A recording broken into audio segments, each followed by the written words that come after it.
Bienvenue à La Santé au-delà des mots. Un rendez-vous avec des gens passionnés du réseau de la santé. Jean-Pierre Gagné, lui-même médecin, vous fera partager sa passion pour le domaine et vous fera découvrir une foule d'invités et d'acteurs clés du réseau. Voici votre animateur, le docteur Jean-Pierre Gagné. Bonne écoute.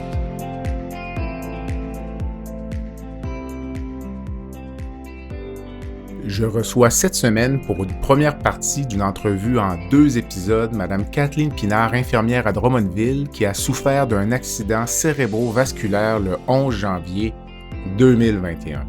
Le fait même que Kathleen ait survécu à ce grave événement est quasi miraculeux dans la mesure où, comme vous l'entendrez durant l'entrevue, elle aurait pu ne jamais se réveiller durant cette nuit fatidique. Kathleen me raconte sa vie avant et après son accident cérébrovasculaire.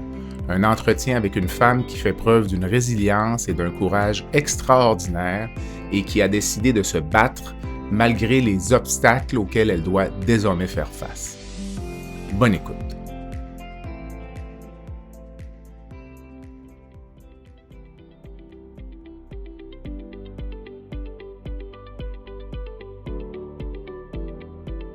Je prends un court moment pour remercier les commanditaires qui rendent possible la diffusion du balado La Santé au-delà des mots.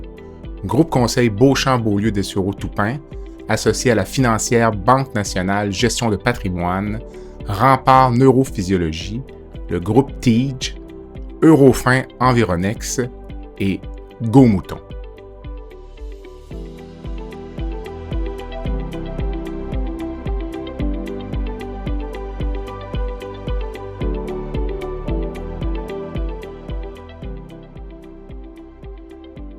Kathleen, bonsoir. Bonsoir. Ça va bien? Oui, très bien. Deuxième tentative, on a essayé la semaine dernière d'enregistrer, puis on avait des petits bruits avec ton chien qui voulait participer à la rencontre, mais là, le chien est allé prendre une marche. Alors, merci d'accepter l'invitation au balado La Santé au-delà des mots pour parler de toi, puis de tes ennuis de santé, puis un peu ton expérience avec ton accident cérébrovasculaire que tu as subi le 11 janvier 2021. Donc, ça fait plus de 2 ans maintenant. C'est bien ça? Oui, 2 ans et demi maintenant. Et tu es infirmière à l'hôpital Sainte-Croix de Drummondville. Donc, le monde est petit, donc où je travaillais dans le passé. Qu'est-ce qui t'avait amené en soins infirmiers à la base? Ben moi, c'est parce que j'avais été hospitalisée aussi quand j'étais petite, puis j'avais passé 1 mois à Sainte-Justine, puis j'avais eu tellement de fun à Sainte-Justine. À part, c'est juste une ostéomyélite sur ma main, mais OK. dans ça-là, il n'y avait pas d'antibio à domicile. Là, puis c'était même pas à Drummond, on n'avait pas de pédiatre, si je ne me trompe pas, dans ce temps-là. Fait que c'était tout à Sainte-Justine, puis j'avais eu vraiment du fun. J'étais bien dans l'hôpital, puis à part que je m'ennuyais de ma famille, là, mais sinon... OK, donc malgré le fait que tu étais malade, toi, pendant que tu étais traité, tu trouvais, finalement, tu regardais ce que les autres faisaient, puis ça te donnait le goût de faire la même chose? Oui, je me sentais vraiment bien dans l'hôpital. Je faisais du skate avec ma tige à soluté. Mais quel âge avais-tu à l'époque? J'avais 9 ans. Quand même. OK, donc il y en a beaucoup d'enfants qui auraient été traumatisés par ça, mais toi, pas du tout. Ben, je dis pas qu'il n'y a pas eu des bouts pas le fun, là, mais un coup, la mèche changeait à chaque matin là, dans la plaie. Là, ça allait bien. OK, quand même. Si tu me parlais de ta vie un peu avant janvier 2021, donc là, avant ton accident cérébrovasculaire dont on va parler dans quelques instants. Ben, ma vie, moi, je travaillais temps complet comme infirmière en endoscopie à l'hôpital à Drummond. OK. Depuis 1998, je travaille à l'hôpital Sainte-Croix. OK. Puis, je suis maman de 4 enfants, 3 filles et un garçon. OK. Puis je faisais du bateau dragon. Je jouais dans une harmonie aussi. Dans le fond, j'avais une vie assez simple, normale. Là. Assez complète et active aussi. Ouais, c'est ça, ouais. Puis là, ça s'est arrêté abruptement dans la nuit du 11 janvier 2021. Si tu me parlais un peu de ça, tu m'en as parlé la semaine dernière lorsqu'on préparait les événements, si on revenait un peu là-dessus. Ben, c'est un peu drôle parce que la veille, la nuit du 10 au 11, le 11 janvier, en réalité, c'est un lundi, mais le dimanche, le 10, j'avais été patiner avec mon chum puis mon fils à la patinoire ici. Puis, tu sais, juste avant, pas longtemps avant, il y avait eu un redout. Fait que la glace, elle venait d'être refaite. Fait qu'elle n'était pas encore très belle. Elle était raboteuse. Puis, tu sais, il faut se rappeler qu'on était en pleine pandémie. Nous autres, en endoscopie, on essayait le plus possible de passer le plus de patients qu'on pouvait aussi. Puis, on manquait de personnel parce qu'il y avait eu des gens envoyés ailleurs là, pour aider en renfort. Fait que je me souviens qu'en patinant, mon gars, une année, il a dit Hey, maman, papa, on joue-tu à la tag? Je me souviens très bien que j'avais répondu Es-tu malade? Maman, elle ne peut pas faire la vitesse aujourd'hui. Si je me casse quelque chose, on va être obligé de fermer des salles parce qu'il manque trop de filles. OK. Fait que c'est assez spécial quand on y pense. Je ne savais pas ce qui me pendait au bout du nez, dans le fond, ouais. OK. Mais rétrospectivement, là, quand tu regardes comment tu te sentais la veille, es-tu capable de trouver des petits signes annonciateurs où il n'y avait rien du tout? Non. Rien? Absolument rien, non. J'avais même pas mal à la tête, rien. OK. Puis Moi, là... j'ai eu des maux de tête dans ma vie, mais tu sais, c'était tout le temps relié à mes trapèzes, mettons, qui étaient raides, là, mais c'est mal de nuque, mais tu sais, même quand c'est arrivé, je me souviens pas d'avoir eu mal. OK. J'étais anormalement calme, je sais pas pourquoi, mais moi, c'est arrivé à 2h30 du matin.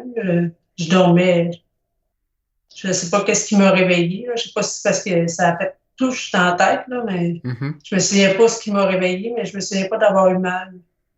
Je sais juste que j'essayais de m'asseoir dans mon lit, puis j'étais pas capable, je tenais pas, là, ça tombait d'un bord ou de l'autre. Là. Puis là, quand j'y repense, je voyais comme ma chambre dans un miroir, comme si j'étais couchée à la place à mon chum, puis c'est comme tout inversé, mais je m'en rendais pas compte du coup, là. C'est juste quand j'y repense, là, c'était comme une image miroir. Là. Puis j'étais chanceuse parce que, dans le fond, une de mes filles avait de la misère à dormir cette nuit-là. Peut-être, dans le fond, c'est peut-être plus elle qui a eu l'intuition de quelque chose qui arrivait sans qu'on sache. Mais c'est ça qui est bizarre parce qu'elle s'était mis de la musique, elle, pour aider à s'endormir. Puis sa musique avait réveillé mon chum peut-être une demi-heure avant. OK. Parce qu'elle s'était finalement endormie sur la musique. Fait que c'est mon chum, ça d'habitude, il dort dur, mais là, ça l'avait réveillé. Puis il venait de se rendormir quand moi, je me suis réveillée. OK. C'est tout ça qui m'a réveillée, je ne sais pas, mais en tout cas, je me souviens pas d'avoir eu mal, comme on entend souvent, un mal de tête subi qui culmine en peu de temps, mais moi, je me souviens pas d'avoir eu ça. Puis là, à ce moment-là, tu es incapable de parler. Moi, je me souviens que j'essayais de dire, parce que mon chum, tout de suite, il a commencé à... Tout il a réagi, il a dit il y a de quoi de pas normal, j'appelle le 911. Fait que moi, je me souviens très bien, j'essayais de dire calme-toi. Je sais pas pourquoi j'ai pensé à un AVC, mais j'essayais clairement de dire calme-toi, ça doit être juste un petit AVC, on check ça le même matin. Exactement le contraire que ce qu'une infirmière dirait à son chum en une situation comme ça. Là.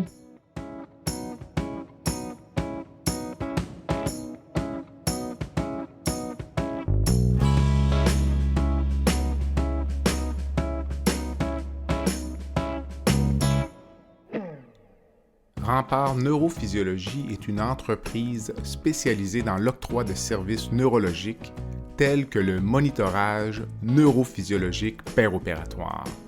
Plusieurs chirurgies comportent des risques de complications neurologiques graves, mais avec Rempart, ces complications sont réduites à moins de 1%. Rempart est votre ange gardien en salle d'opération. Rempart, c'est aussi des services volants en électrophysiologie médicale, vitesse de conduction nerveuse dans le syndrome du tunnel carpien, la radiculopathie ou la neuropathie périphérique, potentiels évoqués aux soins intensifs, électrocardiogramme dans les résidences pour personnes âgées. Pour les besoins particuliers de votre hôpital, votre clinique ou votre centre de soins, contactez Rempart Neurophysiologie à info@rempartneuro.ca. c'est à info à commercial REMPARTNEURO.ca. Mais avec le recul, comment tu expliques ça, que tu étais consciente que tu faisais un AVC, puis que tu essayais de convaincre ton conjoint de se recoucher, que c'était pas grave, ou une espèce de manque de jugement, là? Comment tu interprètes ça? Ou... Ben, d'après moi, j'étais déjà bien atteinte cognitivement, là, OK. parce que je suis quand même quelqu'un qui est quand même alarmiste dans la vie d'habitude, mais là, OK. c'était tout le contraire là, pour moi. C'est drôle parce que quand tu m'avais raconté ça la semaine dernière, ça me rappelait un événement personnel. Moi, j'avais fait une pneumonie sévère où j'ai fait il y a presque 15 ans maintenant. Et j'ai été couché chez moi pendant 24 heures à l'époque. Puis pour les gens qui connaissent un peu, là, on peut prendre nos pouls. Là, donc, notamment, l'endroit où on peut prendre le pouls, c'est dans le cou, là, ce qu'on appelle le pouls carotidien. Et pendant une bonne période de temps, sur ces 24 heures-là, je n'avais pas de pouls carotidien. Ce qui fait que probablement que ma pression artérielle était peut-être autour de 60, 70. Hein. Souvent, quand on a un patient qui n'a pas de pouls carotidien, on s'inquiète pour sa santé vitale. Puis, je buvais un peu de Gatorade. Puis là, mon pouls carotidien revenait. Puis là, j'ai fait ça pendant un bon 24 heures. Puis, rétrospectivement, je n'avais aucun jugement parce que j'aurais pu mourir là. Tu sais, finalement, quand je suis arrivé à l'hôpital, j'étais ce qu'on appelle en choc septique, là, avec des bactéries dans le sang, la pression a baissé, le rythme cardiaque. Fait que je me demandais. Puis rétrospectivement, c'est certain, le cerveau ne fonctionnait pas normalement cette journée-là. Là, donc, mais j'ai été chanceux aussi, donc on est chanceux. On est chanceux tous les deux. On est chanceux de se parler. Exactement. Dis-moi, le dernier souvenir de cette nuit-là, c'est quoi? Là? Donc, tu disais que tu essayais de parler à ton conjoint, puis là, les lumières se sont éteintes à peu près à ce moment-là? Ou... Oui, ben, je pense avoir le souvenir d'avoir entendu mon chum me crier « Mon amour! » Okay. Ça a l'air, je me suis levée debout après. Là. OK. Je comprends pas, je n'étais pas capable de m'asseoir, mais j'ai essayé de me lever debout, puis j'ai tombé à pleine face à la porte de mon garde-robe. OK. Et là, ça s'est éteint. Puis, ouais, j'ai jamais vu les ambulanciers. OK. Je pense que j'étais rendue à l'étape de la stupeur, la manière que mon chum me décrit que j'étais. Là. OK. C'était la partie moins chic, je pense, à partir de là. Là.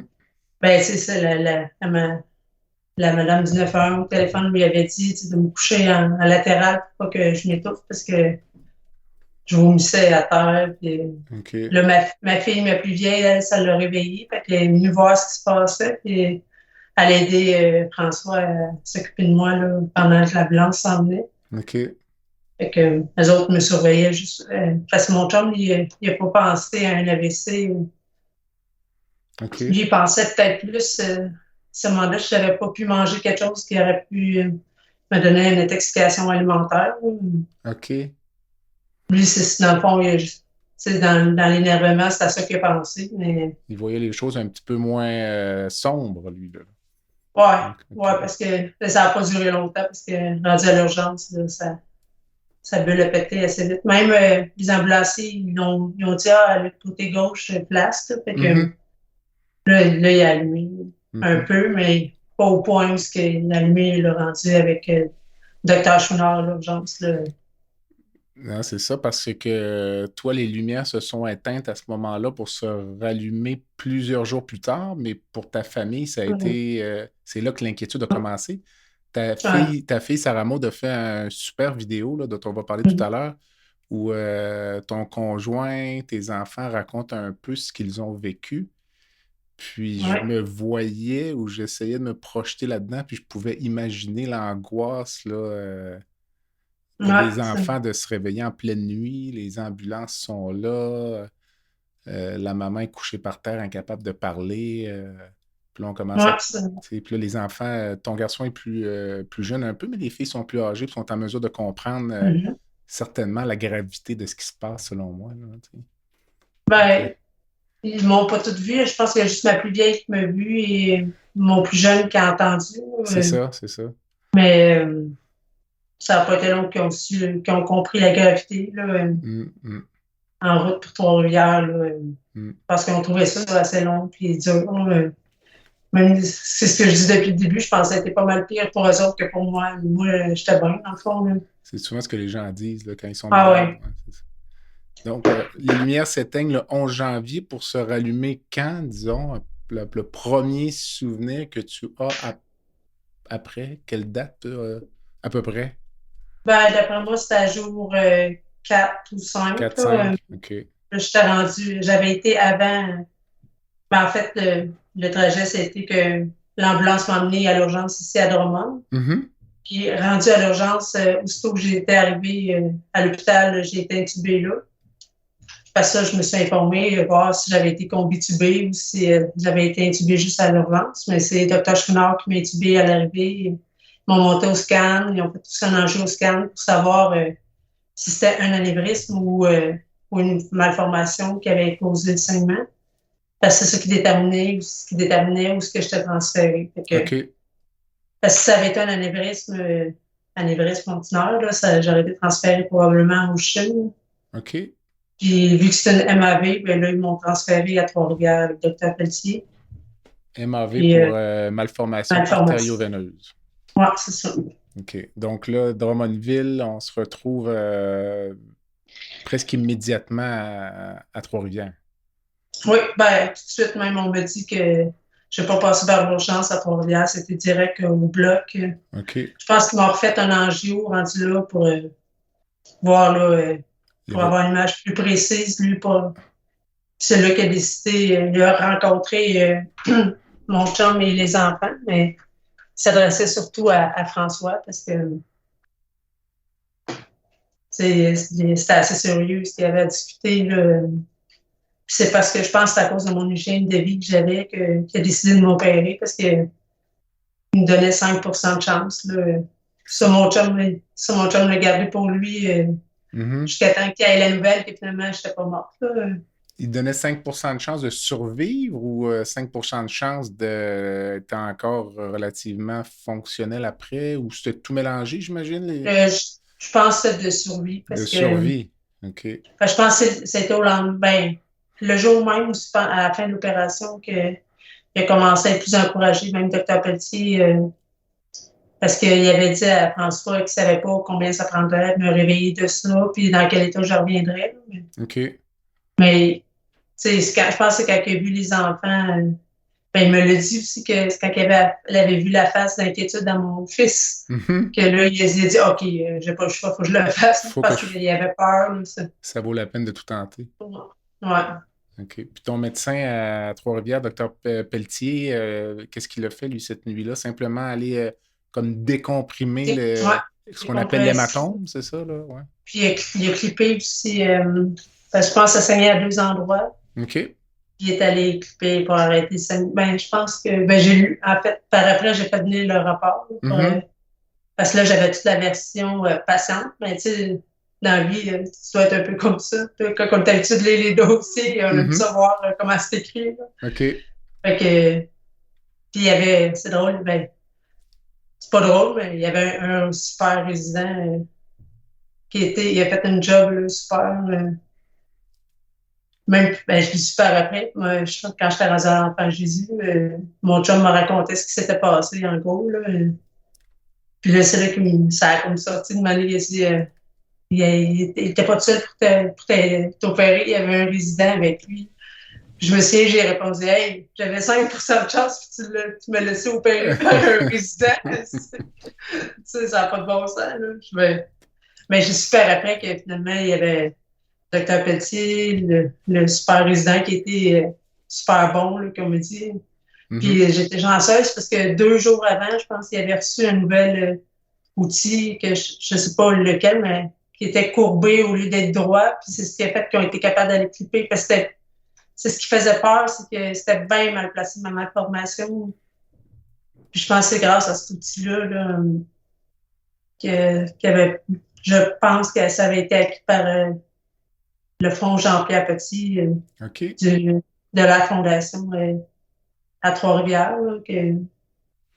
pense que, parce qu'elle pas avoir eu ça, il y a des chances que ça, je pense que ça n'aurait pas marché, là. Tous les astres étaient alignés, finalement. Tu sais, non, Ouais.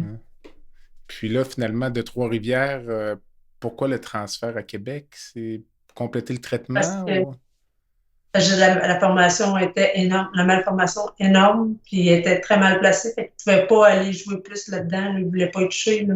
OK. Il me l'a dit quand je l'ai finalement rencontré. Moi, ça a pris du temps avant que je le connaisse, là.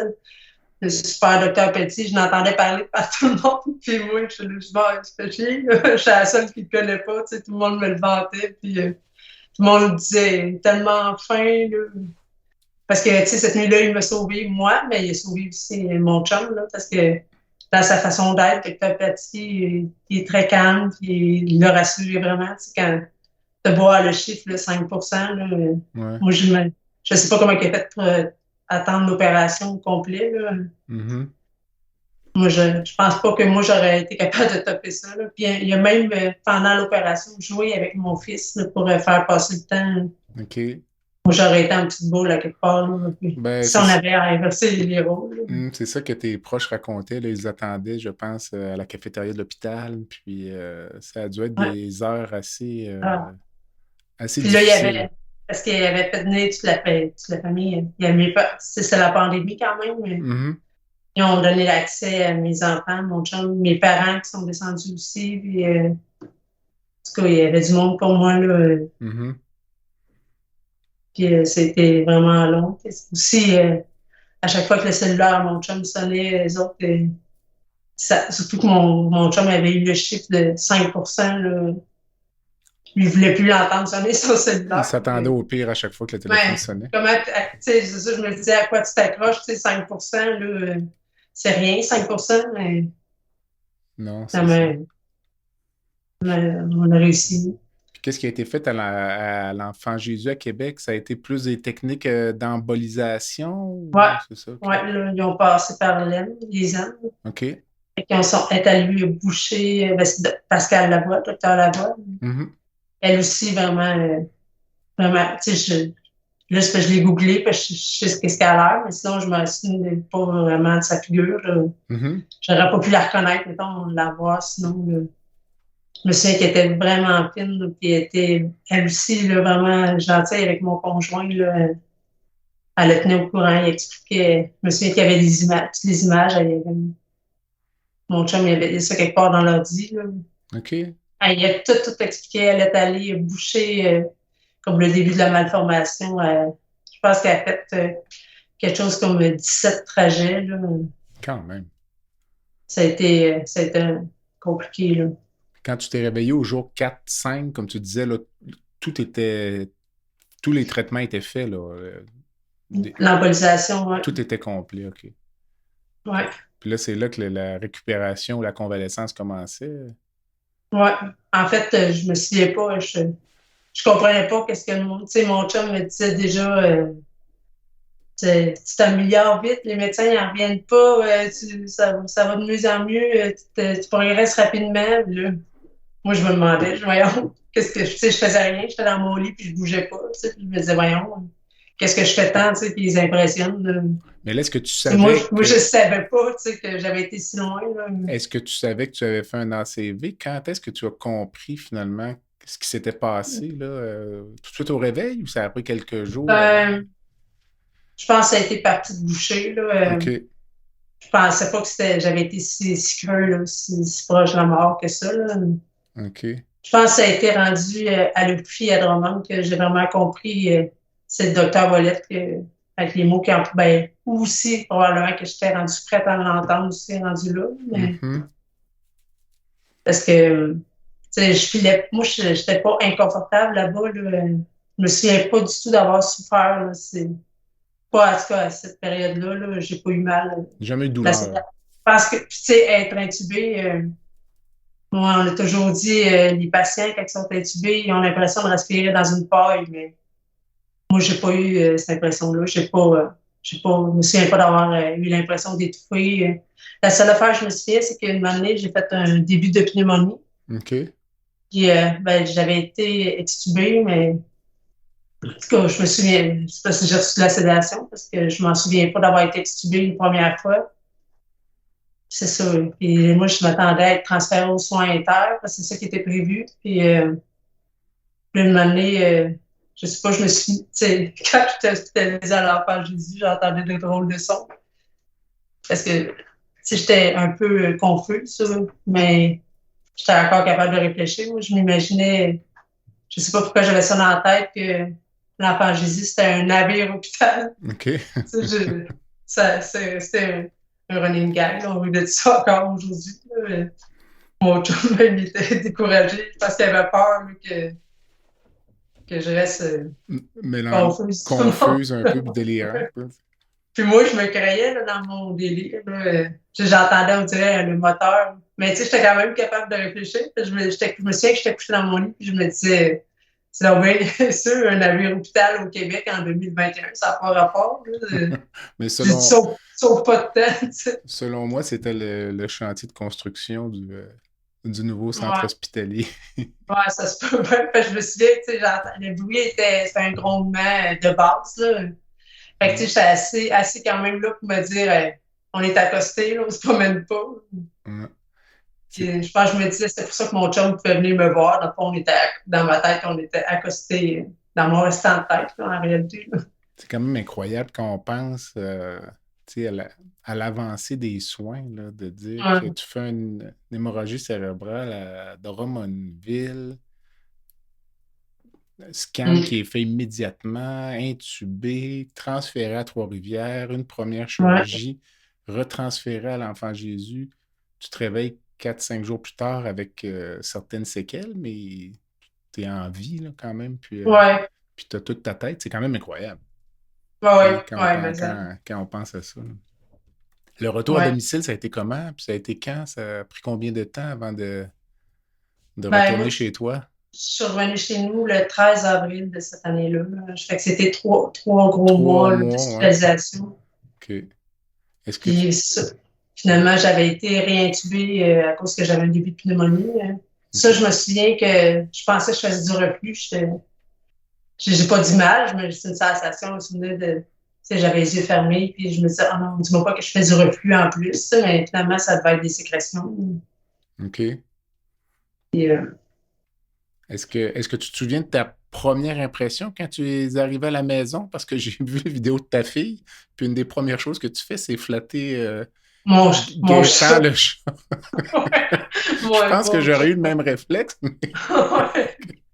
Parce que c'est le seul que j'avais pas vu, évidemment. Là, Parce que les enfants, j'avais des permissions spéciales, même si les visites étaient interdites. Là. Ils me donnaient une permission spéciale. Je pouvais voir mes enfants à peu près une fois par semaine et demie, chacun, un à la fois. C'est quand même incroyable, ça aussi. Ça rajoute un petit peu une couche de difficulté. Mais en même temps, si j'aurais pas eu la force, ben, ça dépend, selon l'âge, là, mais Justin venait, là, il avait 7 ans, là, fait que c'est sûr, il est curieux. Là. Ben oui. Il veut tout voir, savoir, pose des questions, mais tu n'as pas d'énergie. Là, non, j'imagine. J'étais bien dans mon lit, mais c'est comme stimule-moi pas trop longtemps. Là, parce que, puis j'étais très ralenti. Fait que, ben, moi, je sais que j'ai aucun souvenir de ça, mais mes filles sont venues me voir le lendemain de la craniectomie à Trois-Rivières. Puis déjà, mon chum il me dit qu'il savait que j'étais quand même restée la même fille, pas mal, en gros. Là. J'étais intubée, mais j'étais haïssable, ça a l'air. Okay. C'est dit souvent, de toute façon, les infirmières, c'est les pires à soigner, là, mais je pensais pas. J'ai jamais dit ça, moi. Est-ce qu'il y a quelque chose qui t'a ému particulièrement en revenant à la maison ou c'était l'ensemble de juste le fait de mettre les pieds dans la maison, je sais pas, l'odeur ou quand ça fait 3 mois qu'on est parti? Là? Moi, ce que j'avais hâte, c'était ma douche, mon lit, mon divan avec mes enfants. On avait souvent les vendredis soirs, on regardait un film au moins avec mon fils, là, parce que les plus vieilles, c'est sûr que ils étaient à l'âge aussi, puis sont toujours à l'âge que ne passent pas nécessairement leur vendredi soir à regarder la télé avec les parents. Là. Non, c'est sûr. Mais ce que j'avais hâte, là, juste me retrouver tranquille là, dans mon... Tu sais, c'était à l'époque, en plus, que on était encore en confinement. Là. Tout le monde avait hâte de sortir. Puis moi, je me disais que j'étais à l'URPI, puis je me disais, ça m'arrêtait de chialer. Je veux juste être chez nous, moi, dans mes affaires avec mon monde. OK, toi, tu avais hâte, là. T'étais pas inquiète par rapport à ton retour à domicile, là, ou, Moi, non. OK. Puis les gens, l'équipe traitante, eux, ils voyaient ça comment, là, Ben, c'est sûr qu'à l'URFI, tu passes énormément. Tu es évalué tout le temps, là, tu fais des tests, là. Ils n'ont pas le choix, là. Il fallait que je m'entraîne. J'ai recommencé à marcher peut-être mi-février, je dirais, là, mais... Un mois après, oui. Tu sais, mon physio m'a emmené dehors. Au début, je marchais pas assez vite. Là. Il fallait qu'il m'entraîne. Tu fais plein de tests. C'est sûr qu'à l'âge que j'ai, il fallait qu'il me ramène à un âge, à une fille d'à peu près mon âge, là, au niveau sécurité. Au début, j'avais la ceinture. Ben, au début, c'est sûr que le début est relatif, là, mais je mettais une ceinture de marche. Tu as plusieurs poignées après la ceinture. Puis, entre autres, dans les tests, ils poussent soit de côté, ben, il fait tout de côté, par en avant, par en arrière, l'autre côté. Il essaye de te faire tomber. Puis, ça, j'étais contente parce qu'il n'a jamais réussi à me faire tomber. OK. Puis, aussi, il t'emmène de marcher dans la rue, puis pratique à traverser la rue. Parce que j'avais une grosse négligence gauche. Là. OK. Il fallait que je réussisse à traverser la rue assez vite sans risquer de me faire frapper. Là. L'hémi-négligence gauche, pour nos auditeurs, ça veut dire que tu n'as pas conscience de ce qui se passe à ta gauche, c'est bien ça, juste pour... Ouais, elle n'existe plus. Je savais théoriquement c'était quoi l'hémi-négligence, mais quand tu l'as, tu ne sais pas que tu l'as là, au début. Là. OK, donc tu regardes jamais à ta gauche quand tu viens pour traverser la rue. Elle n'existe vraiment plus. Moi, je l'ai su quand c'était le temps d'aller dans la rue. Je regardais, même que j'en suis venue à une... l'inverse. Genre d'obsession. Le mot ne vient pas. Ouais. Je regardais quasiment juste à gauche. J'étais quasiment en train de me créer une négligence droite à cause de pallier mon négligence gauche. Là, le mot ne vient pas. Là, ça m'arrive des fois. Puis là, quand tu retournes à la maison, le fait qu'on est en pandémie, est-ce que ça facilite les choses? J'imagine ton conjoint comme en télétravail ou plus présent, peut-être que ça aide? Ou, oui, ça a aidé, c'est sûr. Ce qui n'a pas aidé et que je trouvais plate un peu, j'aurais aimé que mes parents puissent venir sans être stressés de ce qui me contaminait, mettons. Et je sais qu'ils seraient venus plus si ça n'avait pas été de l'histoire de COVID. Là, OK.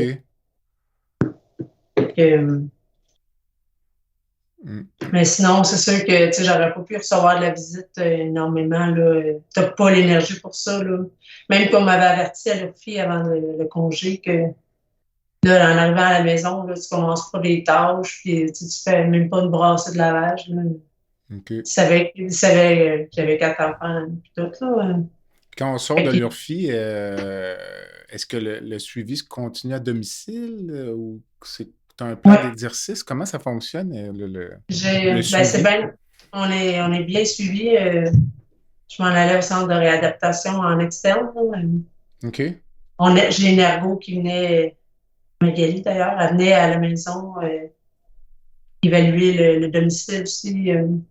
C'est sûr que même pendant que tu es à l'URFI, on regardait tout ça. Puis même au début, mon chum était prêt là, à installer plein de bars, des rampes. Là, puis même c'est Paul, mon physio, il avait dit là, dis que relax, là, je pense que tu n'auras pas besoin de rien de ça.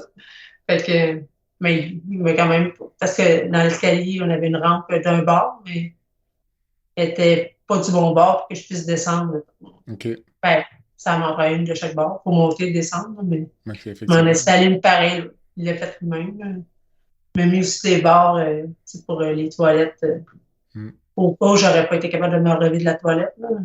Ça aussi, c'est quoi? C'est un détail. Là. Ça paraît simple, là, mais juste passer de la position assis à debout, ça, je me souviens comment il me l'a donc fait pratiquer là, à l'URFI.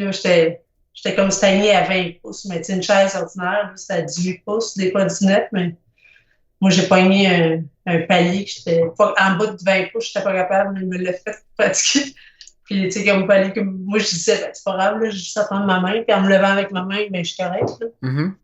Puis, il m'avait un peu confronté. Paul m'avait dit, ben, si j'ai vu ça, ton infirmière est obligée de se lever avec sa main, tu sais. Parce que depuis le début, moi, je disais que mon objectif ultime, c'est de retourner au travail. Ça, je l'avais dans la tête. Fait que...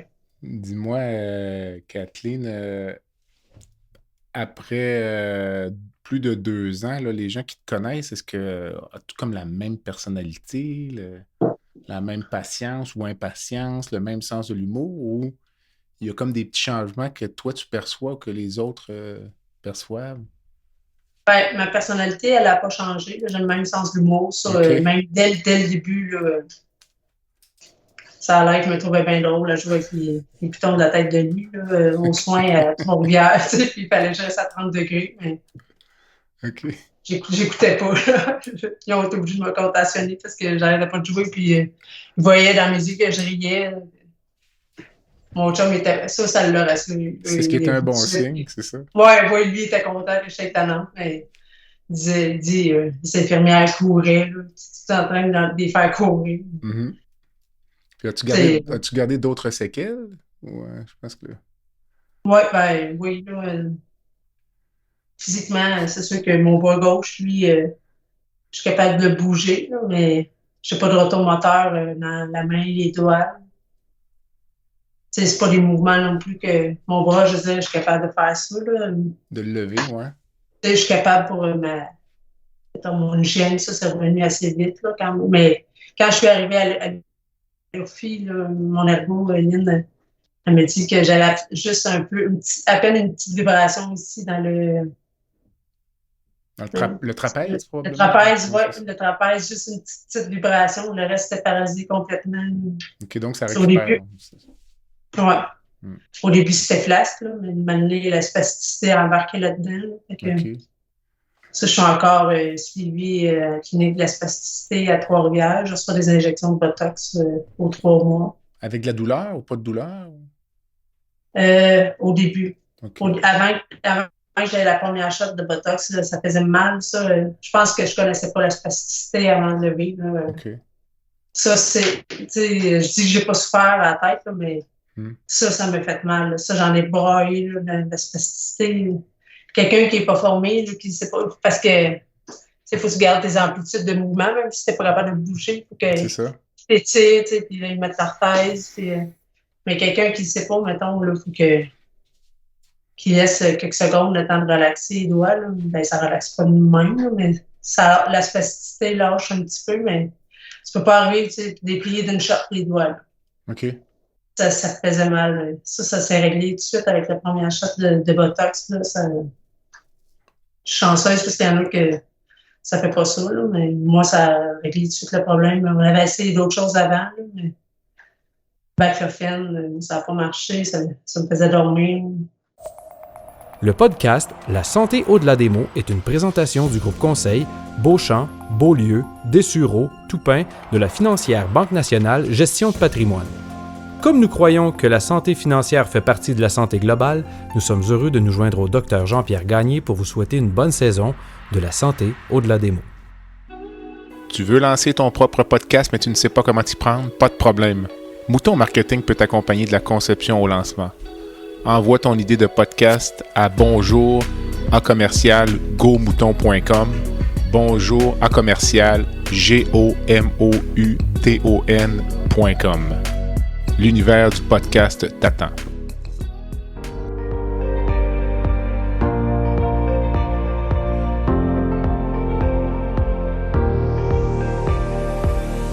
Vous avez des commentaires ou un sujet à nous proposer ou même faire partie de nos invités, visitez le site web de notre balado à www.baladosanté.ca ou sur notre page Facebook de la santé au-delà des mots.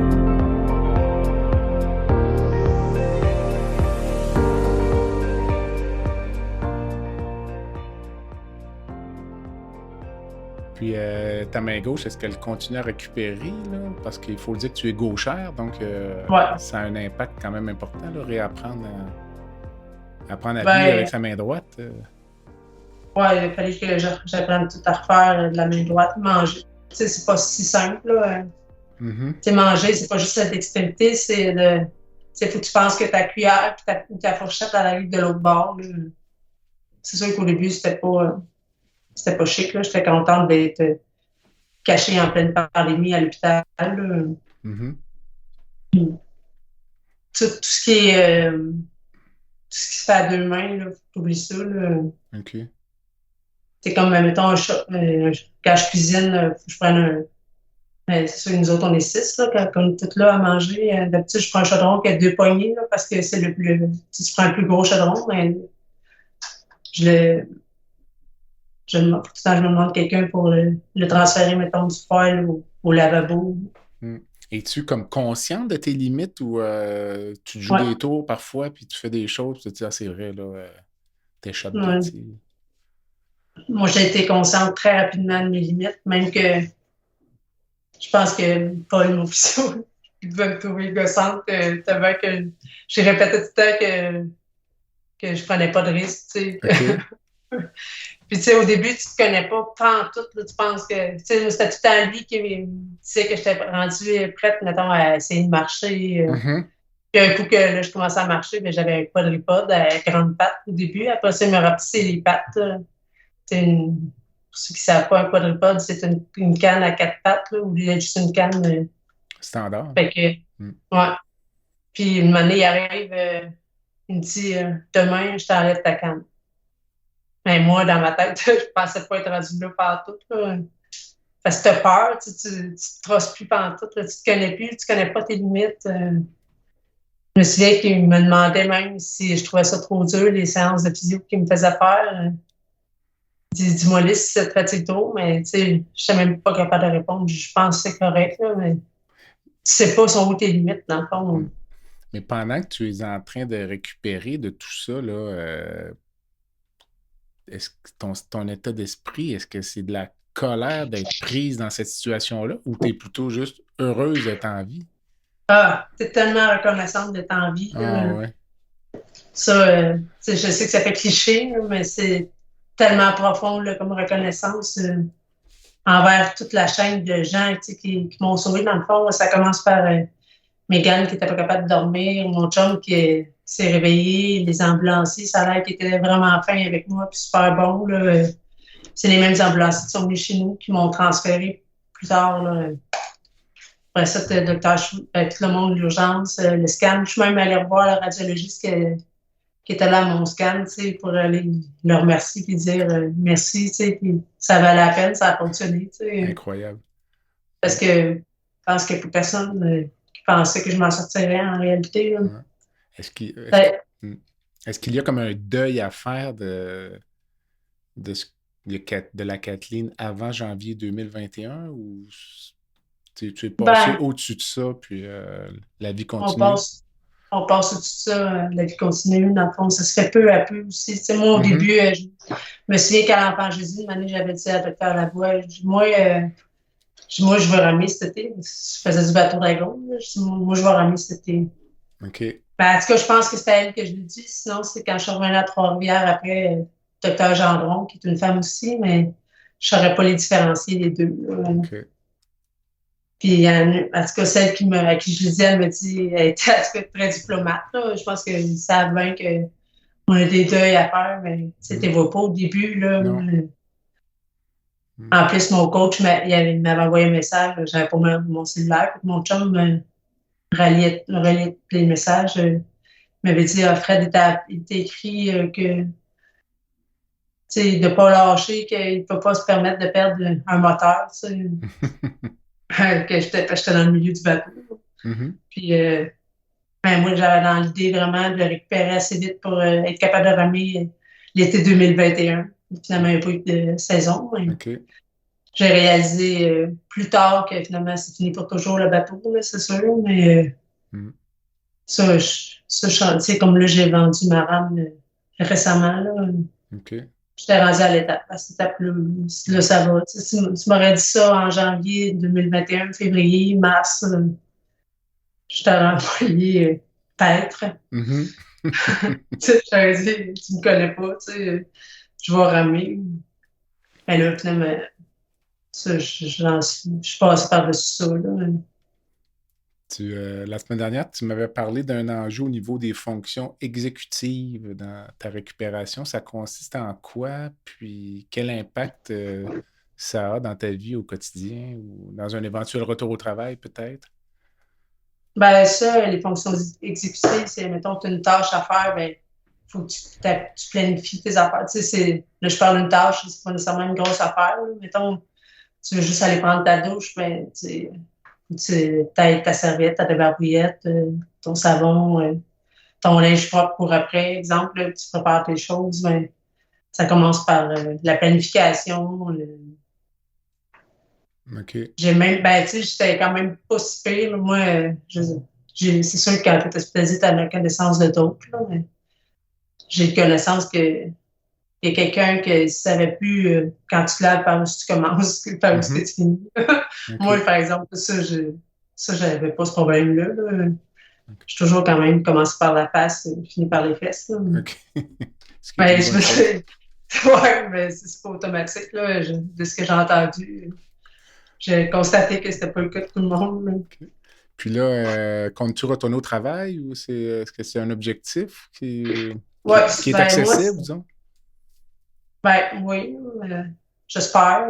En fait, ça fait plusieurs mois que je pousse pour retourner, puis que c'est pas simple, là, les démarches administratives, là. OK.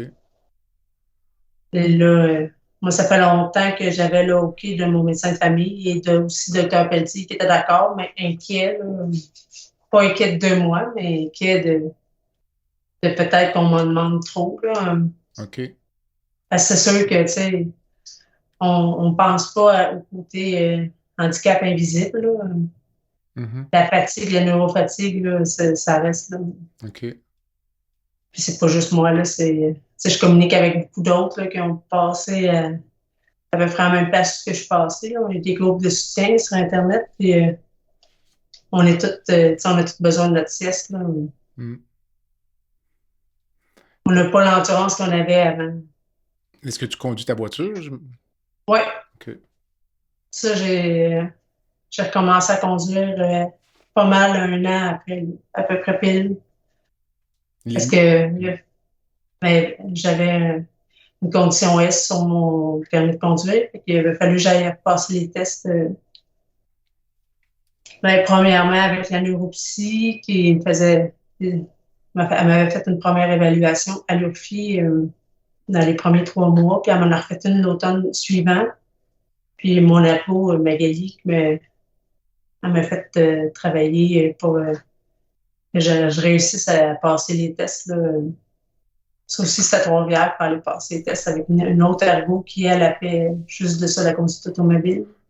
Mais l'enjeu de conduire un véhicule automobile, si ta main gauche fonctionne moins bien, ça peut paraître un peu stupide, mais juste les clignotants, les essuie-glaces, on gère ça comment avec... Ben, j'ai la boule au volant pour le volant, là, comme les vents, là. OK. Puis j'ai un extenseur de clignotant. Ben, ça, je suis pas prête à dire que ça va mieux, là. Mais bon, je m'en accommode, là. OK. Puis ça, c'est des choses qui sont permanentes dans le véhicule. Quand ton conjoint embarque, lui... Ben, elle s'éclipse la boule, moi. OK. Parce que les autres n'ont pas le droit de l'utiliser. C'est juste moi. OK. OK. Mais là, je ne dirais pas que je ne suis pas la seule à l'utiliser. Mais je ne le dis pas. Le début de ton histoire, là, juste le fait que ta fille écoute de la musique, ton conjoint se réveille parce que la musique le dérange, puis finalement, c'est un peu à cause de ça qu'il est réveillé, ou tout au moins qu'il ne dort pas profondément lorsque tu fais ton accident cérébrovasculaire. Quel regard tu portes là-dessus? Je sais pas, crois-tu au destin? Je veux dire, c'est quasiment une chance. Oui, parce que tu sais, je me dis avoir été seule dans mon lit, ou si elle avait été partie, mettons, travailler, en voyage pour le travail, ou si on avait fait chambre à part, par exemple. Parce que je sais qu'il y en a qui font chambre à part, les couples, mais il m'aurait retrouvé le lendemain matin dans mon lit, pas mal certaine. C'est un argument de plus pour garder des bonnes relations avec son conjoint. Oui. Parce que Ouais. J'avais reçu il y a quelques mois un ami qui avait fait un accident, un arrêt cardiaque. Il a été réanimé par sa conjointe. Aussi, donc, sa conjointe l'avait sauvé la vie. Donc, plein de bons arguments pour rester dans une bonne relation. C'est tellement ça qui m'a sauvé que même pendant que j'étais à l'hôpital, mon fils a décidé qu'il dormait avec mon chum. Parce qu'il a dit une fois, il dit, tu sais, papa, si t'arrive la même chose que maman, là, toi, t'auras pas personne pour t'appeler l'ambulance. Là. Fait que moi, je vais l'appeler l'ambulance. Okay. Fait que, c'était quelque chose pour les enfants. Là, ça, on pense pas nécessairement à l'entourage, mais ça a des répercussions, tout ça. Là. Si on est chanceux, je me compare aussi à... Je communique avec des gens qui sont pas au Québec. Là. On est vraiment un système... Même s'il y a beaucoup d'améliorations à apporter, là, nous autres, on avait travailleuse sociale et à l'OFI et à intervalle après, là, au centre de réadaptation en externe. Là. OK. Pour voir au bien-être de tout le monde. Là. Puis même, le docteur Petit, quand je suis retournée après avec mon chum, c'est mon chum qui venait avec moi. Mon chum, de remettre les pieds, ce que ça s'était passé, là, puis de revoir le docteur Petit, ça y a fait de quoi, ce coup, là. Le docteur Petit a quand même pris quelques minutes avec mon chum. C'est pire pour lui que pour toi. Moi, j'étais juste contente de le voir. Enfin, je le vois, c'est qui m'a sauvé, là, qui a pris la décision de foncer. Okay. Moi, je disais, ça faisait 3 mois là, que... non, je pense que c'était en mars que j'avais été le revoir. Je l'ai vu finalement. Mais... 2 mois, moi. Tout le monde me disait... il est fin. Le personnel, même après, parce qu'après être allée à Québec, je suis revenue une semaine de temps environ, encore en euro à Trois-Rivières, aux soins internes. Puis, à chaque fois que j'entendais la voix d'un homme au loin, je me disais, c'est Petit. OK. Je sais ce qui est là-dessus, parce que j'avais tellement hâte de dire merci. Puis, je voulais pas qu'il regrette sa décision. Je me disais, j'espère qu'il ne sera pas déçu. Tandis que ton conjoint, lui, c'était un peu comme revivre le traumatisme ou... il revoyait tous les événements. C'est sûr que c'était pas une place qu'il aimait, aller au char à Trois-Rivières. Mais quand les premières semaines ou les premiers jours, quand tu revenais à la maison, est-ce qu'il se couchait comme inquiet? Est-ce qu'il dormait bien ou il se réveillait pour regarder... Ça fait pas longtemps qu'il a arrêté de regarder le matin si je respire quand il se réveille. Ouais. Ouais. Puis là, on a la confirmation que l'embolisation avait fonctionné pour à peu près 50% de la malformation. OK. Mais je suis allée aussi après, pour l'autre 50%, je suis allée au CHU pour... je me suis fait faire des traitements au gamma-knife. Les choses étaient à la bonne place. Là. L'IRM, on a vu là, avec les IRM que j'ai pas besoin d'autres séances de gamma-knife. Tout est complet. Ouais, c'est tellement précis. Je trouve que à la bonne place. Puis, je vous donne rendez-vous la semaine prochaine pour la deuxième partie de l'entrevue avec Mme Kathleen Pinard qui a survécu à un ACV en janvier 2021. À bientôt. Voilà ce qui complète le balado de cette semaine. Merci d'avoir été à l'écoute et le Dr Jean-Pierre Gagné vous donne rendez-vous la semaine prochaine pour un autre épisode, La santé au-delà des mots.